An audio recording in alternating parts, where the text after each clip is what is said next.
අයිබෝවන් වෙනද වගේම ගොඩාක් ආදරයෙන් Cakenshapes YouTube channel එකට අදත් ඔයාලව පිළිගන්නවා.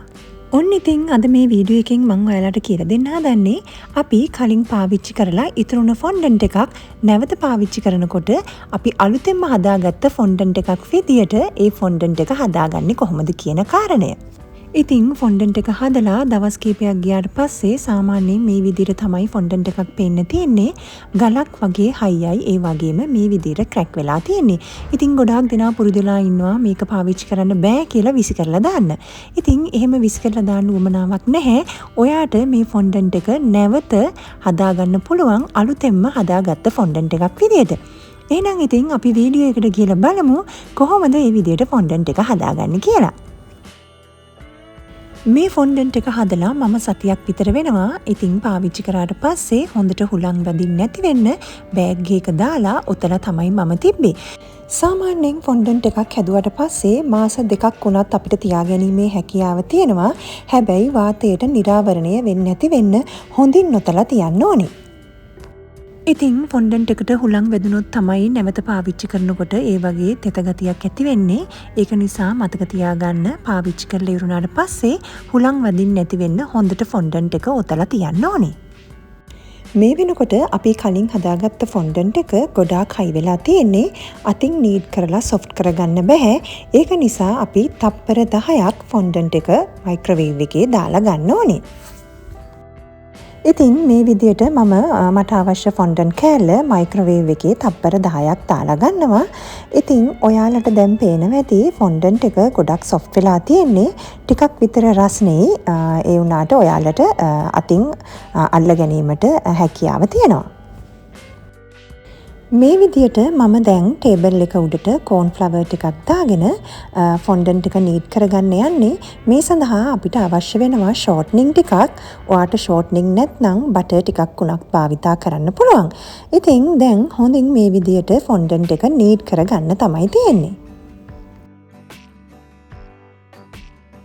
ඔයාලට පේනවා ඇති ෆොන්ඩන්ට් එක තප්පර 10ක් අපි මයික්‍රොවේව් එකේ දාලා ගත්ත නිසා ගොඩාක් සොෆ්ට් වෙලා තියෙනවා. ඉතින් ෂෝට්නින් එහෙම නැත්නම් බටර් ටිකක් භාවිතා කරන්න හේතුව තමයි ෆොන්ඩන්ට් එකට හොඳ තෙතමනයක් ලබා දෙනවා. ඉතින් එතකොට ඔයාට ෆොන්ඩන්ට් එක හොඳින් රබර් වගේ ඇදෙන ස්වභාවයක් ගන්න පුළුවන්. මේ විදිහට ෆොන්ඩන්ට් එක ටිකක් හොඳින් නීඩ් කරගන්න.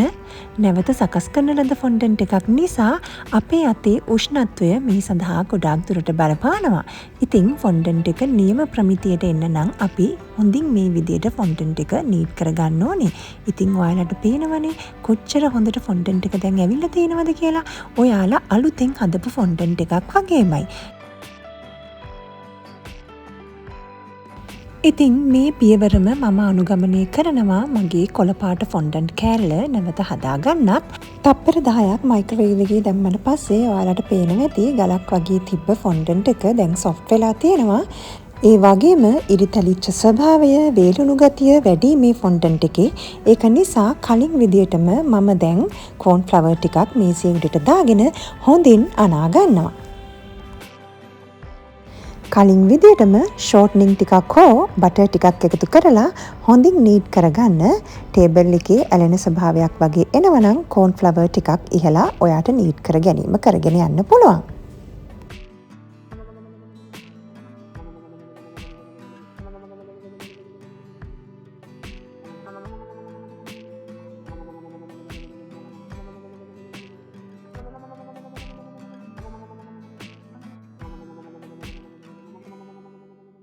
ඉතින් මේ විදිහට තමයි මම පාවිච්චි කරලා ඉතුරු වුණු ෆොන්ඩන්ට් නැවත පාවිච්චිය සඳහා හදාගන්නේ.